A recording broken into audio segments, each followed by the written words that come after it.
Primeiro problema é qualquer professor se intitular de educador. Os professores não são educadores. Educador é pai e mãe. Tá certo? Educação é uma coisa que o cara recebe em casa e não na escola. Apesar de que hoje em dia no Brasil está se tentando terceirizar paternidade e maternidade. É o que acontece. Fora a pós-graduação da PUC, eu dou aula atualmente, faz tempo, no Ângulo, cursinho. O que é um cursinho? Alguém sabe? Não. O cursinho é a evidência cabal de que o sistema educacional brasileiro não presta. Que se prestasse, não existiria o cursinho. Esse que é o grande problema. Vou dizer, mas a situação é realmente tão catastrófica assim? Olha, eu comecei a dar aula com 18 anos. Eu tenho 63.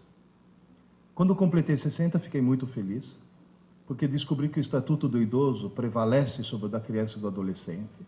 Agora eu posso bater nos alunos, que é um sonho que eu acalentei durante toda a minha carreira. Mas, na realidade, desde os 18 anos até hoje, só no cursinho eu já tive 99.200 alunos. Alguém aqui foi meu aluno? Não. O Lércio foi. Um dos diretores de vocês. Na realidade, o que eu notei nesse tempo todo? Uma coisa óbvia, que acabou sendo evidenciada e documentada em 2003. No ano de 2003, vocês vão dizer, mas, professor, por que o senhor usa um quadro e não um computador? Porque eu trabalho com computadores desde 1961. O primeiro computador que eu programei foi em 1961. Não era nem digital, era analógico. Em 1967, eu usava um dos 3 computadores que existiam no Brasil, na USP. Eu escrevi 14 livros de informática. Eu faço até hoje um programa na Rádio Eldorado para tirar dúvidas de informática. Por isso que eu não uso o computador. Agora, exatamente por isso. Em 2003, foi feito um exame chamado PISA. Para quem não está familiarizado, esse exame é um exame muito parecido com o Enem. É um exame que não mede conhecimentos, mede competências. Mede se o aluno sabe interpretar um texto, se sabe entender um gráfico, se tem raciocínio lógico, se tem raciocínio matemático. Participaram 41 países. O Brasil foi um dos convidados. O Brasil, e olha, os alunos escolhidos segundo o mesmo critério atuarial com a qual se escolhe, por exemplo, o pool de eleitores para fazer uma pesquisa eleitoral, para que seja bem significativo. Desses 41 países, a melhor colocação do Brasil numa das competências foi 4º lugar, de trás para frente. Ou seja, a melhor colocação que nós tivemos foi penúltimo. Na maioria das competências nós somos penúltimos. Agora, em matemática não, fomos os últimos mesmo. Ou seja, senhoras e senhores, eu falo isso faz tempo, mas agora está documentado. O Brasil é o pior, se não o pior, um dos piores sistemas educacionais do mundo. Do mundo. Se os filhos estão na escola, então, a escola está no Brasil? Tá, então é péssima. Não, qualquer escola. Não, mas o colega... Não, qualquer escola. Porque eu lá no cursinho, eu recebo alunos que vêm das melhores escolas de São Paulo. Lá no cursinho, eu recebo alunos que vêm de escola que quando o filho nasce, o pai corre antes na escola fazer reserva de matrícula, depois vai no cartório registrar o filho, para ter certeza que ele possa se matricular, o privilégio de estudar naquela escola. Aí o cara chega na minha mão. Não presta. Por quê? A escola tem maus professores? Não, são ótimos. A escola tem má vontade? Não, é excelente. A escola não é profissional? É profissionalíssima, seríssima. Então qual é o problema? O modelo está errado. O paradigma educacional brasileiro está completamente equivocado. Só para vocês terem uma ideia, se você fizer um teste de QI e tentar determinar o número de pessoas que tem você me arrumou canetas mais grossas porque na televisão não aparecem as finas. Eu só queria ter certeza de uma coisa. Elas apagam? Tá bom. Deixa eu me reequipar aqui.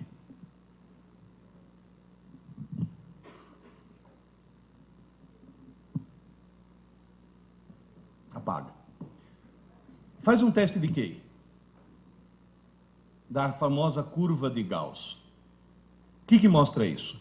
Que umas poucas pessoas têm QI, deixa eu colocar aqui, tem um QI muito baixo. Umas poucas pessoas têm um QI muito alto. Normalmente essas estão em instituições e essas estão nos Estados Unidos. Em terra de cego, quem tem um olho emigra. Agora, a maioria está em torno do QI 100. Foi feito um teste de QI na população inglesa. QI médio dos ingleses é 100. Tradução, os ingleses são normais. Foi feito um teste de QI na população do Japão. QI médio, 113. Muito acima da média. E vocês dois, por favor, tirem esse sorriso dos lábios, que é só japonês do Japão, viu? Os dois estão... Agora, foi feito no Brasil, QI médio, 87. Tem gente que fala, é mania dos Niseis voltar para o Japão, que os 13 que faltam aqui são os 13 que sobram desse jeito. Na realidade, a situação está bem catastrófica. Muito bem, esses são os sintomas. Vamos fazer o diagnóstico agora? Quais são as causas? Uma só. Uma só. No Brasil, se estabeleceu uma cultura distorcida. Aluno brasileiro, seja do fundamental, do médio, da graduação, da pós-graduação, do MBA, aluno brasileiro estuda para a prova. Ele não estuda para aprender. Ele estuda para tirar nota. Esse é o único problema. Vou dizer, mas espera aí. Como é que um estudante consegue tirar uma boa nota se não aprendeu? Veja bem, a recíproca, se ele aprender, é claro que ele tem uma boa nota. Mas no Brasil as pessoas conseguem tirar boas notas sem aprender. Esse é o único problema. Como é que alguém consegue tirar uma boa nota sem aprender? E sem colar. Porque cola é inadmissível. Se seu filho está numa escola que ao pegar um aluno colando, tira a prova e dá 0, a escola não presta. Porque se pegar um aluno colando, tem que expulsar da escola, não dá 0. O cara quebrou um código de honra. Se você deixar uma criança desse tamanho colar, quando crescer vira o quê? Ministro.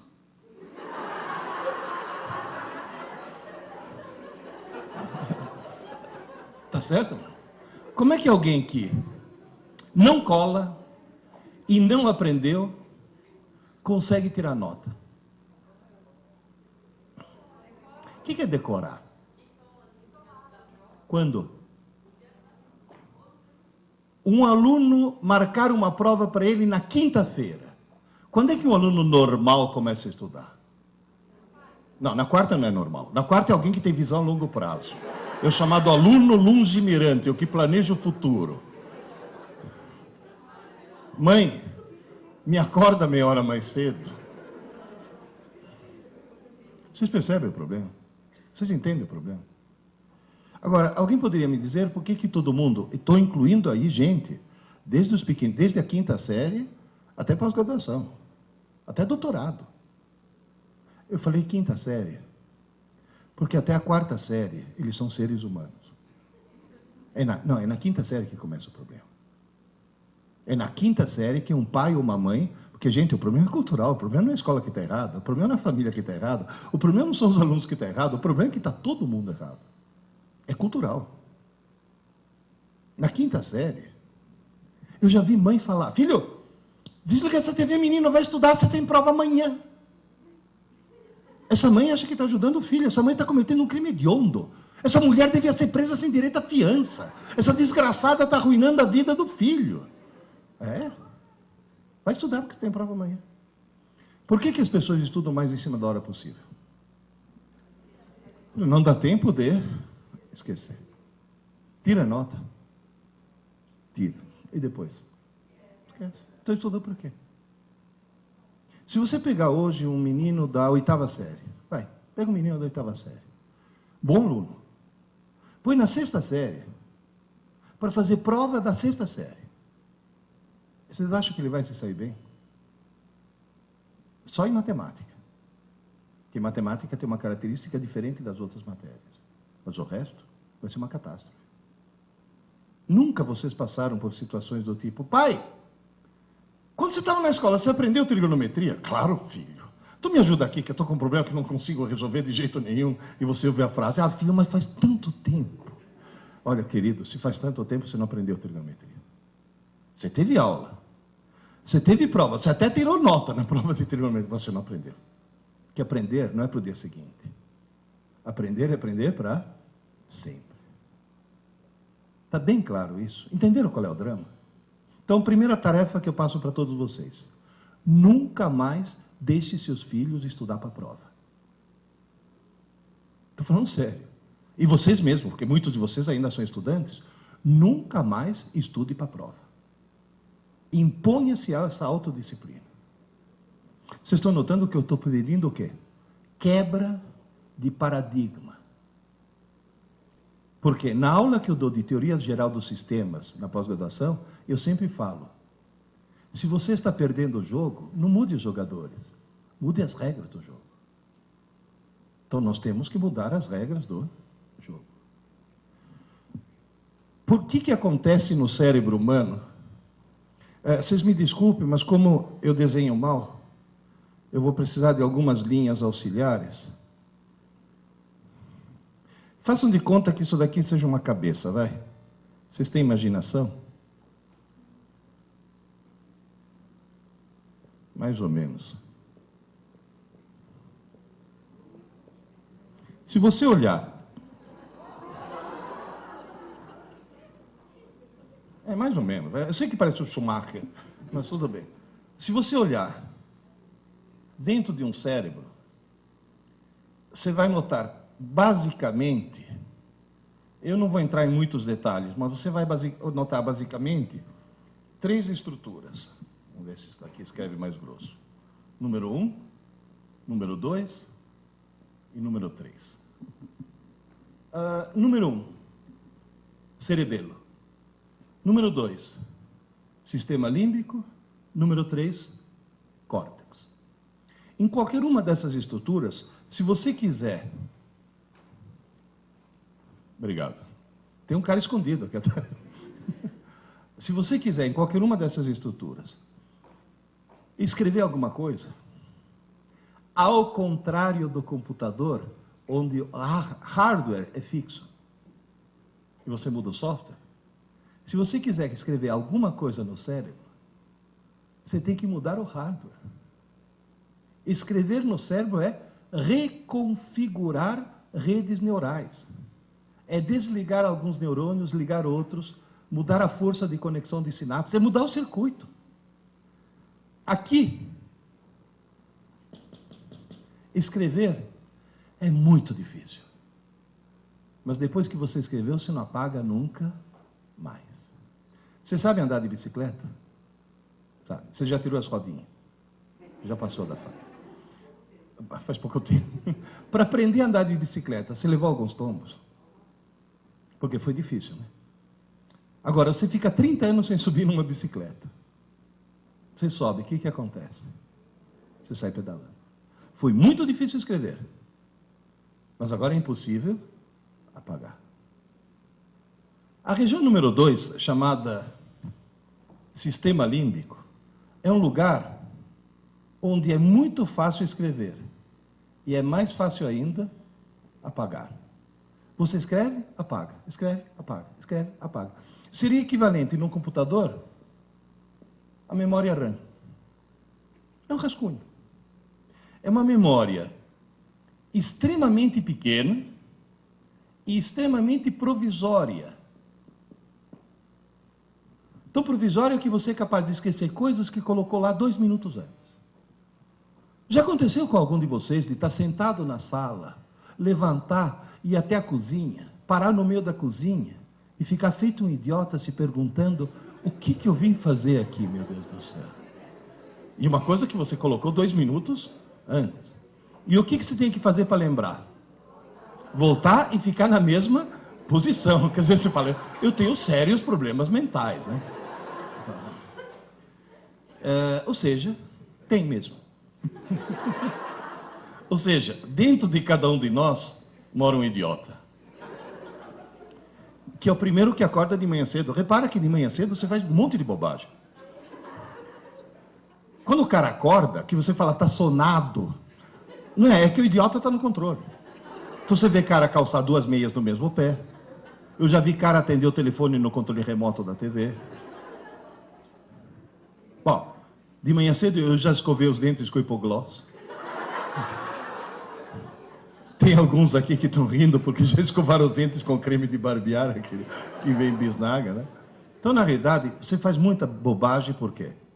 Porque dentro de cada um de nós mora um idiota. Agora, qual é a boa notícia? No córtex, que seria essa região número 3, não é nem fácil nem difícil escrever, é esquisito. É muito esquisito. Por quê? Porque para escrever alguma coisa aqui no córtex, você tem que pegar algumas redes neurais, você tem que desconectar algumas coisas e criar outras. Você tem que mudar o circuito do cérebro. E você não consegue fazer isso enquanto o cérebro estiver funcionando.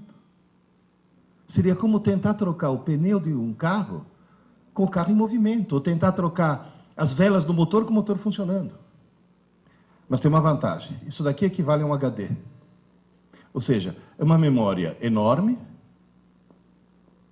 e permanente. Só para vocês terem uma ideia, já que o mundo é da informática,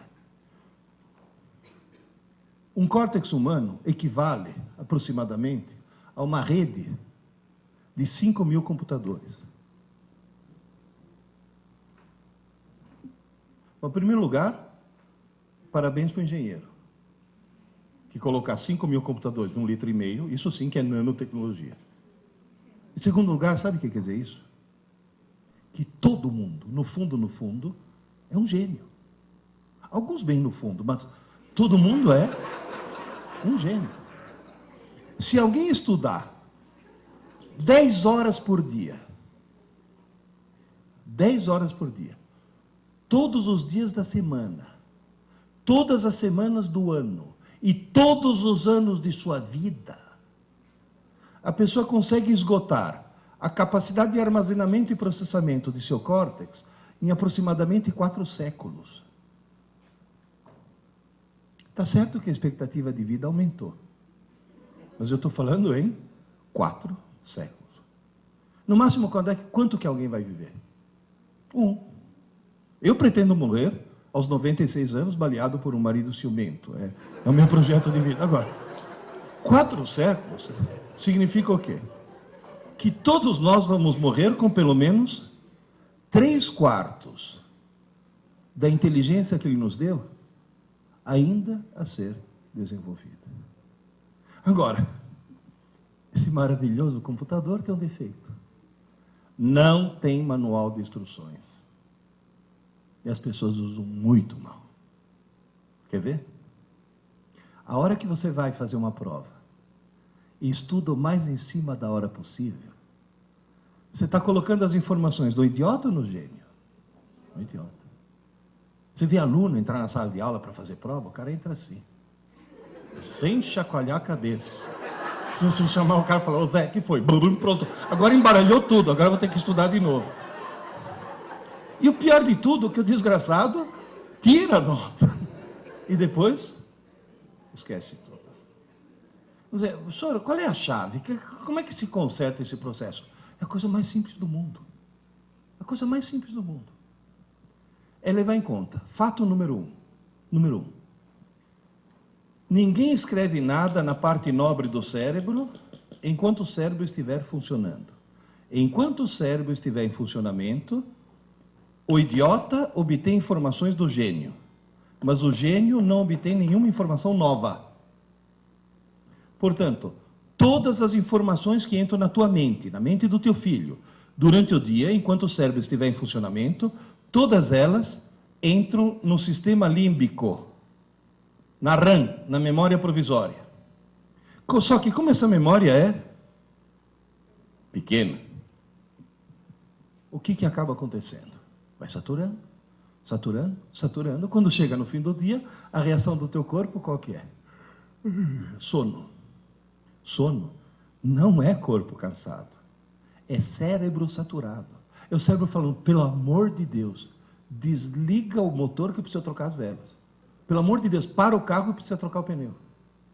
Aí você dorme. Se você colocar eletrodos no cérebro de alguém, você vai notar uma coisa mais ou menos assim. Dormiu. De repente, você fala, acordou. Não, está dormindo ainda. De repente, agora acordou. Não, paradoxalmente está dormindo. Tanto é que esse sono daqui é chamado sono profundo e esse é chamado sono paradoxal. Porque você tem o mesmo padrão de quando está acordado e, no entanto, está dormindo. Cuidado que dormir é ter muita atividade cerebral, viu? Agora, o que está acontecendo aqui? Parou o carro, trocou o pneu. Parou o motor, trocou as velas.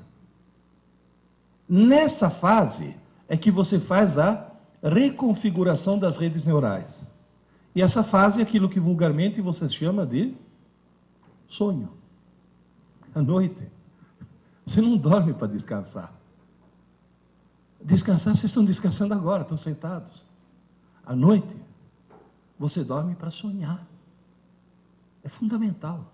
E você sonha para resetar o cérebro. Porque enquanto você está sonhando, é o momento no qual você está desentupindo a tua RAM. Quem já passou uma noite em claro sabe muito bem que no dia seguinte, acorda meio abobado. 2 ou 3 noites em claro produzem o quê? Alucinações. O que é alucinação? É sonhar de olhos abertos. Tamanha necessidade do cérebro de sonhar. O pessoal de direitos humanos que está criticando os americanos lá em Guantánamo foram visitar, os presos estão intactos. Ninguém tocou neles e eles sofreram o pior tipo de tortura que alguém pode ter. Privação do sono. Mas o que faz falta no sono não é o sono em si, é o sonho. Você sabe que falta de sonho pode enlouquecer. Pode provocar danos permanentes. E durante esse processo, o que acontece? Você vai dizer, e o conteúdo do que estava aqui? Uma parte vai para o lixo. E não é como no Windows, que antes pergunta, você tem certeza? É direto. E o ponto-chave é esse. Se durante o dia foram abertas algumas portas, cuidado, não foi escrito nada, mas foram abertas as portas. Alguma coisa vem aqui, e isso você não esquece nunca mais. Repito, nunca mais. Agora, isso você pode dizer, isso eu aprendi. Porque daqui a 20 anos está lá ainda. Isso daqui, nunca mais. Até aqui está claro? Professor, o que o senhor aprendeu com os seus quase 100 mil alunos? 2 coisas. Primeiro, que um idiota, no meio de idiotas, pensa que é normal. Portanto, no Brasil, a coisa mais perigosa que existe é falar, mas todo mundo é assim.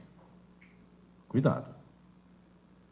Eu gostaria muito que para seus filhos sobreviver nesse século que vem aí, que vocês conseguissem transformar seus filhos em exceção e não em regra. Segunda coisa que eu aprendi. Na cabeça de um aluno normal, toda noite, toda noite, toda noite, o que vai para o lixo? As aulas. E o que vai para a memória permanente? As abobrinhas. Se seu filho tem uma aula de geografia fantástica, e no meio da aula o professor de geografia contar uma piada, Depois de 3 meses, o que ele lembra da aula? Da piada. Isso não é um defeito. Isso é uma consequência, sabe do quê? Do fato de que quem decide o que vai para o lixo e o que vai para a memória permanente não é uma rotina racional, é uma rotina emocional. Moral da história. Vocês já notaram que tem matérias que as crianças aprendem e matérias que eles não aprendem? E você vai olhar as que eles aprendem, o professor é simpático, e aquelas não aprendem, o professor é antipático. Então não é a matéria em si, é a carga emocional que é colocada em cima disso. O professor tem que ser simpático. Não tem aquele papo do professor, não, porque eu ensino, mas comigo nem mais. Não, o senhor não é professor. Eu sempre falo, existem, se vocês me perdoarem a brincadeira, existem 2 maneiras de fazer um burro andar com uma cenoura. O ideal é pôr a cenoura na frente. É a única maneira que funciona. Agora, na realidade, como é que eu faço para que, em vez das aulas irem para o lixo, as aulas vão para a memória permanente? Eu não descobri nada. Quem descobriu isso sem querer, repito, sem querer, foram 4 engenheiros. Há 60 anos atrás, 4 engenheiros resolveram fundar um cursinho. 4 engenheiros. Não tinha nenhuma pedagoga no processo. Ao montar o cursinho, se defrontaram de cara com um problema. A primeira aula é em março, o vestibular é em dezembro. Se aquela aula que foi dada em março for parar no lixo, não é em dezembro que o cara vai recuperar. Agora, qual é a principal característica de um engenheiro? Tem algum engenheiro presente aqui? Você é engenheiro. O engenheiro é alguém que recebe um treinamento para quê? Para resolver problemas. Todo problema de engenharia é um problema. Agora, o que o engenheiro faz para resolver o problema? Determina quais são os parâmetros do problema. Como é que o engenheiro conta história para o filhinho dormir? Sejam 3 porquinhos, P1, P2 e P3, e um lobo mau, L índice M. Ou seja, ele determina antes os parâmetros. Esses caras diagnosticaram o problema. Falou, e agora, como é que eu faço? Se toda noite o que foi dado durante o dia é desmanchado durante a noite. E cuidado, hein? Gente, estou falando em ritmo circadiano. Isso é um processo que acontece toda noite. E à noite, o teu cérebro e teu corpo é vampiro, vira uma outra coisa. E funciona. Deixa eu ver a quantidade de cabelos brancos que tem por aqui. Tem alguém aqui que toma Lipitor? É um remédio contra o colesterol alto. Sabe qual é a primeira recomendação dessas estatinas todas? Tome à noite. Porque se você tomar de manhã, não serve para nada. É só o metabolismo noturno que faz com que aquilo tenha algum efeito. O que esses engenheiros descobriram? Um slogan de 4 palavras. 4. Eu tomei a liberdade, depois de entender o porquê, de acrescentar a 5ª. Aula dada é aula estudada hoje. Aula dada, aula estudada hoje. Tão simples. Estudar pouco, mas todo dia. Pouco. Pouco. Porque esse pouco o que é? A matéria de uma manhã. Mas todo dia. Aula dada, aula estudada hoje. Os meus alunos no cursinho estudam todo dia. Os coitados não estudam um pouco, porque descobriram que jogaram na lata do lixo pelo menos 7 anos de escola, e agora em 10 meses vão ter que estudar muito. Mas se seu filho está numa escola regular, é só criar nele o hábito de estudar todo dia. Se seu filho assiste aula de manhã, ele estuda à tarde. Se seu filho assiste aula à tarde, tem que estudar à noite. E não na manhã seguinte. Antes que se passe uma noite de Sono. E se algum de vocês assiste aula à noite, vai ter que dormir 40 minutos mais tarde. Senão você está jogando as aulas na lata do lixo. Porque quem está falando é alguém que fez todo o curso de física na USP à noite, porque de dia eu tinha mulher e filha para sustentar. E eu estudava à noite. Aliás, eu assistia aula à noite. Depois ia para casa estudar. 40, falei, onde vou arrumar 40 minutos? Desligue a TV. Quebre a TV. A hora que você quebra a TV, teu dia passa a ter 30 horas. É o maior ladrão de tempo que existe. Não, mas mesmo assim, leva o livro para o banheiro. Mas você vai ter que dormir mais tarde. Agora, cuidado, hein? Antes que se passe uma noite de sono, ou antes que se passe um longo período de sono. Porque se seu filho assiste a aula de manhã, almoça e dorme 15 minutos, esses 15 minutos são renovadores. Agora, tem jovens aí que chegam em casa, almoça, dorme que nem um porco a tarde inteira, acorda todo embaçado, que parece que tem algodão no cérebro. As aulas já foram parar no lixo. E o pior de tudo é que não acorda porque está na hora. Acorda, porque senão vai perder rebelde, malhação. Ou seja, além de querer virar um idiota, quer virar mau caráter. Oh, cuidado, hein? Cuidado, cuidado. Porque eles veem aqueles adolescentes, acham que são estudantes, não percebem que são atores. Aí eles pegam esse modelo como modelo de escola.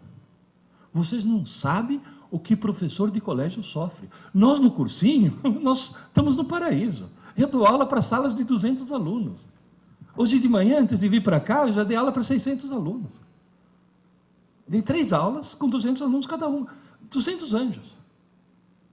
Agora, no colégio, na escola, tomando rebeldes como modelo, é horrível. Há alguns anos eu cometi a besteira de dar aula no colégio. Um colega meu, que foi nomeado diretor de uma escola, falou, Pierre, o ano que vem, escola nova, você vai dar aula. Eu falei, não, não tenho tempo. Não, mas o colégio... Não, não tenho tempo, pô. Pô, Pierre, um ano só, para dar o pontapé inicial. Eu falei, não, tenho tempo. Uma manhã por semana? Eu falei, não, tenho tempo. Pô, eu já tinha falado com o diretor da escola, com o dono. A gente reservou para você uma manhã por semana, $3.000 por mês. Eu falei, quarta-feira. Como me arrependo. No meio de uma aula, ter que parar uma aula e falar, ô, vocês duas aí, dá para parar, por favor? Sabe o que eu escutei? Ai, professor, a gente estava só conversando. Falei, como só conversando, sua deficiente mental? Sua imbecil crônica, sua cretina patenteada. Quem falou que durante uma aula você pode conversar? Ai, professor, o senhor está estressado. Eu dando uma aula, todo mundo prestando atenção, quando eu viro, está uma menina assim. Falei, filha, se liga, vai, presta atenção. Ai, professor, hoje não dá, estou na fossa. Falei, você está o quê? Ai, professor, estou na fossa, meu namorado me largou. Falei, fez bem. Fez bem porque se teu namorado não tivesse te largado, você correu o risco de casar com ele, ter filhos e propagar o gene da estupidez gerações afora. Alguém que assiste a aula assim não pode se reproduzir. Você vai poluir o pool genético da humanidade. Não sabe o que é isso? Rebelde, malhação. Há alguns anos atrás, acho que uns 3 anos atrás, o coordenador do Angus chegou para mim e falou, Pierre, você se importaria se a Rede Globo interrompesse tua aula 8 minutos? Que a Rede Globo é assim, 8 minutos. Eu falei, não, tudo bem. Porque era 15 de outubro, que é o dia do professor, eles queriam homenagear um professor. Então entraram na minha sala. No meio da aula, luzes, câmera, ação. Entra toda a parafernália da Globo, a Ana Maria Braga, e no monitor veio o Louro José. Inteligentíssimo, o Louro José. Aí a Ana Maria ficou lá, fez pergunta, conversou comigo, conversou com os alunos, ficou 8 minutos, 10 minutos, 15 minutos, meia hora. Derrubou a entrevista no estúdio, derrubou tudo, só ficou lá. Porque o ponto estava dizendo, fica aí que o Ibope está subindo, fica aí que a audiência está subindo, porque sabe que a televisão é movida a audiência. Por quê? Porque dezenas de milhares de mães estavam vendo 150 alunos se comportando como seres humanos. Tanto é que uma hora que o Louro José estava falando com não sei quem no estúdio, em off, a Ana Maria virou para mim e falou: Pierluigi, quantos alunos tem nessa sala? Eu falei: 150, é pequena. Ele olhou para mim e falou: nossa, mas tão educados. Eu falei: Ana Maria, aqui é a escola de verdade. Aqui não é malhação. Naquela época tinha malhação. Eu falei: aqui não é a escola da novela. Tinha uma novela na época, Mulheres no Cio, uma coisa assim, que eles passavam mais tempo sentando. Como que era? Mulheres Apaixonadas. Tinha mais tempo em volta de uma piscina do que... Não, e depois eles passavam no vestibular depois. Passavam o dia inteiro na piscina e depois passavam no vestibular. A escola de verdade. Agora, eles usam isso como modelo. Isso é perigosíssimo. Tomem cuidado com o que seu filho assiste. Viu? Tomem muito cuidado com isso. Agora, na realidade, criar o hábito de estudar todo dia. Tanto você deve criar esse hábito, quanto criar esse hábito nos seus filhos. Se você pegar uma criança de 4 anos, você tem que chegar para ele e falar: filho, você já escovou os dentes? Agora, pega uma marmanja de 17 anos, não só você não precisa cutucar, como se faltar água em casa, ela vai na geladeira, pega a água mineral na geladeira e escova os dentes com água mineral, porque aquilo que era uma obrigação virou uma necessidade. Por quê? Porque criou um hábito. Se alguém tiver filho nenê, que dorme no colo ainda, faz dormir nesse ritmo e dá tempo de falar: aula dada, aula estudada, aula dada, aula estudada. Quanto menor, melhor.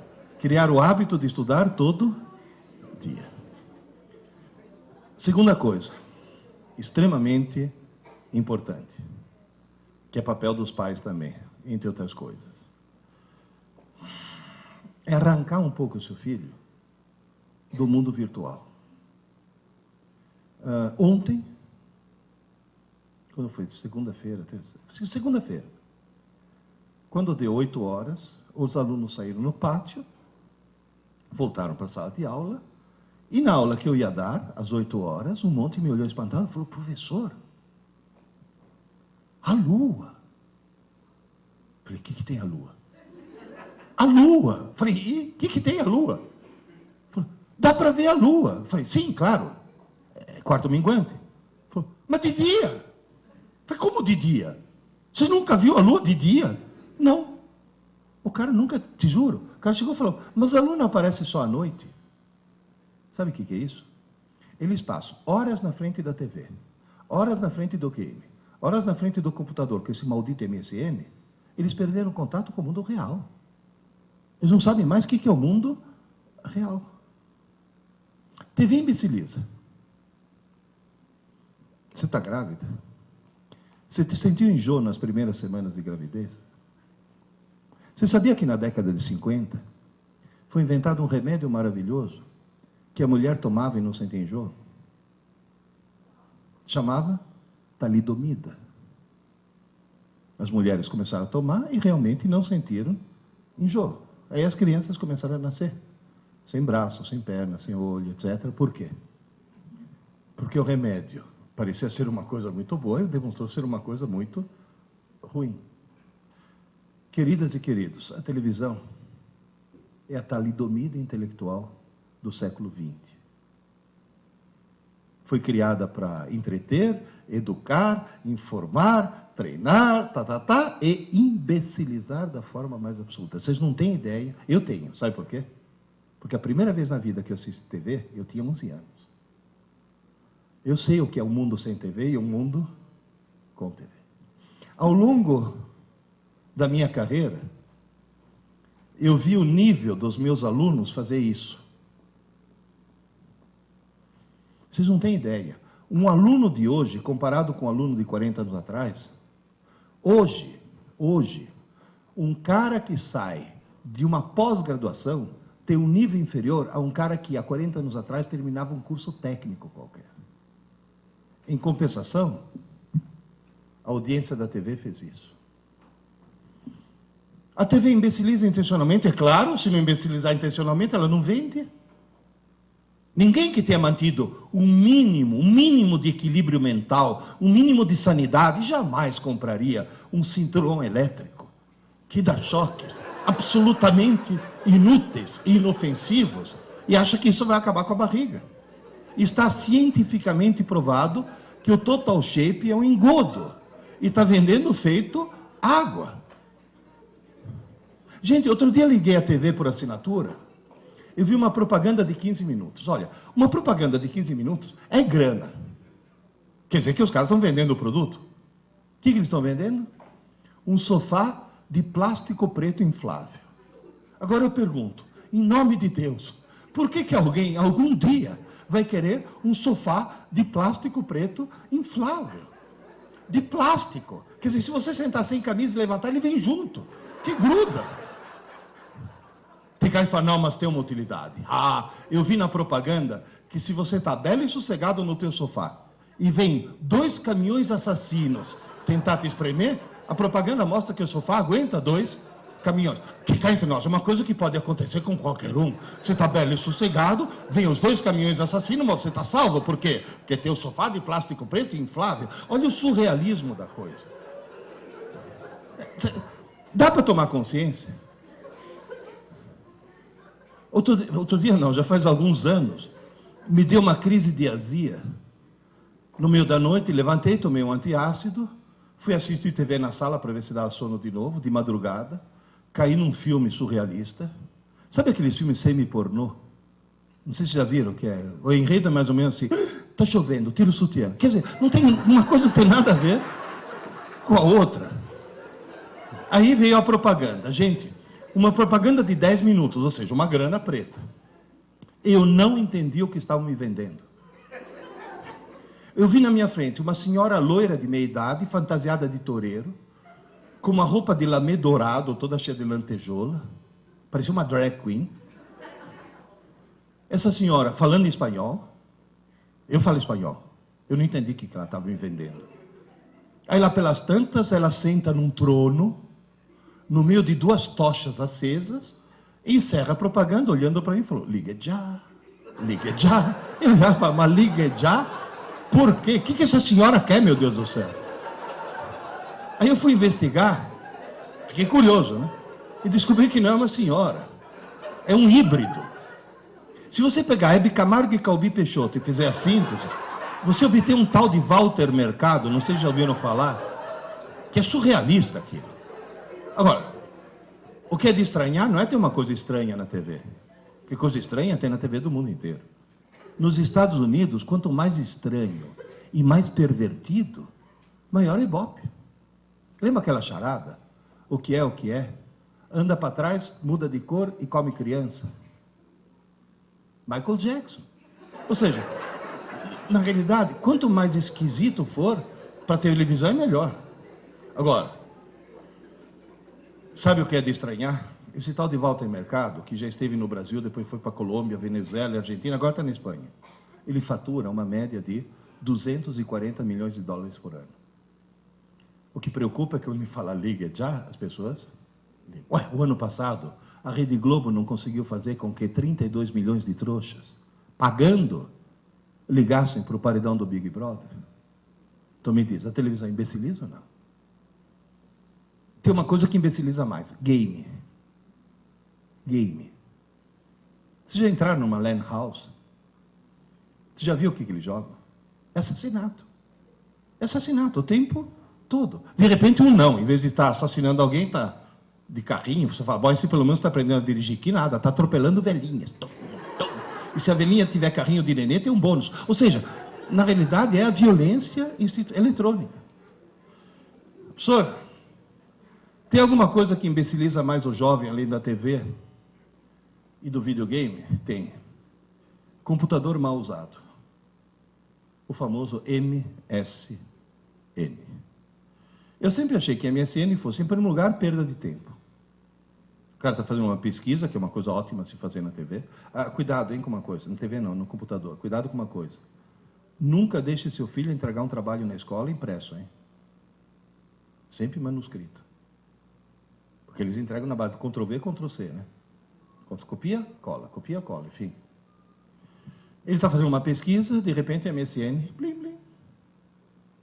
Você sabe quem ficou com quem na balada de sexta-noite? Aí pronto, perdeu. Segundo problema, ortografia. Eles não sabem mais escrever.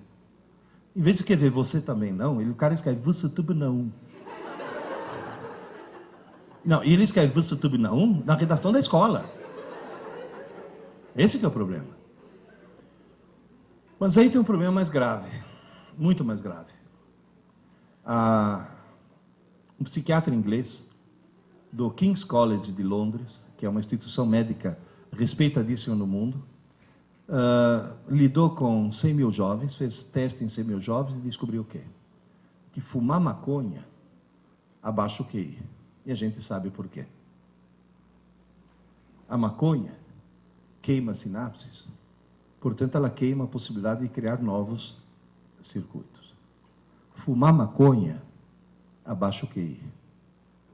Usar MSN abaixa o dobro.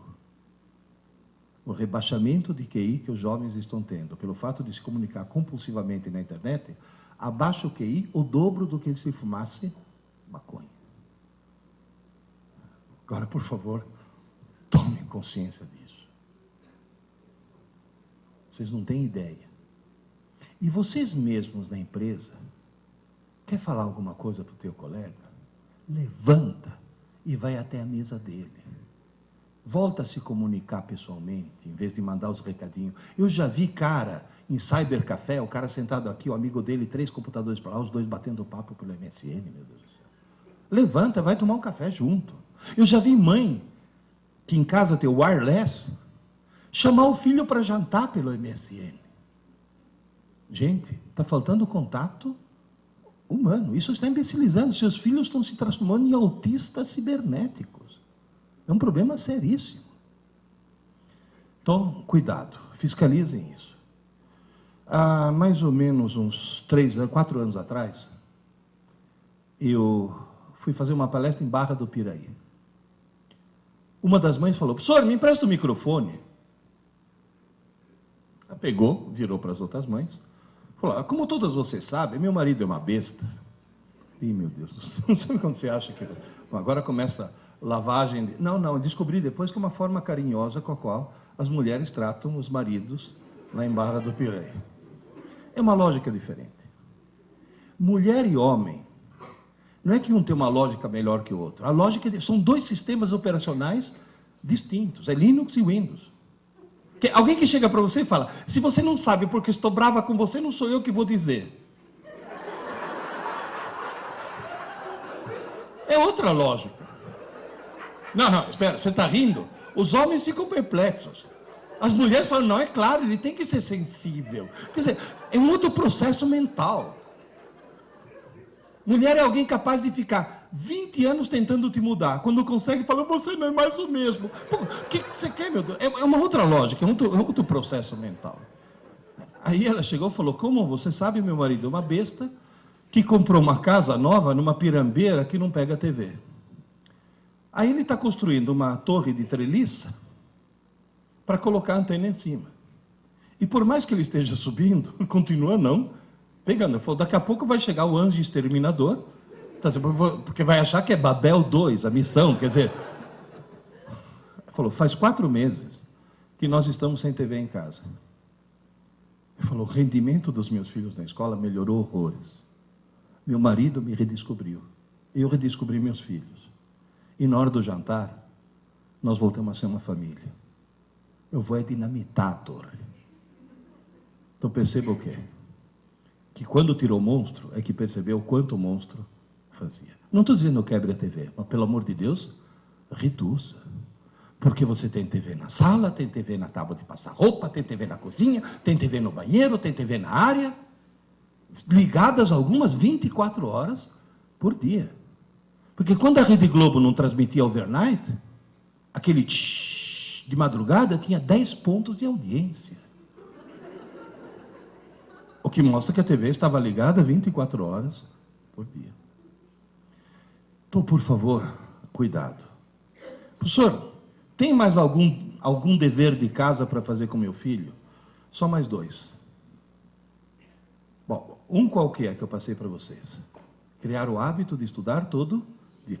Todo dia menos um dia, a véspera da prova. Que é exatamente o modelo oposto ao modelo atual. A outra tarefa, tente reduzir o mundo virtual dele. A outra tarefa que eu vou passar agora, tenham coragem de remar contra a correnteza. Porque a correnteza está arrastando todo mundo para um lado. E ele só vai se safar se for para o outro. Ai, mãe, você sem noção, todas as mães das minhas amigas deixam. Então você tem a coragem de dizer, sim, mas elas são as mães das tuas amigas. Eu que sou tua mãe, eu imponho isso. Tenham coragem disso. E por favor, lembre-se de uma coisa. Se você remar contra a correnteza, e a escola remar contra a correnteza, ele vai se safar.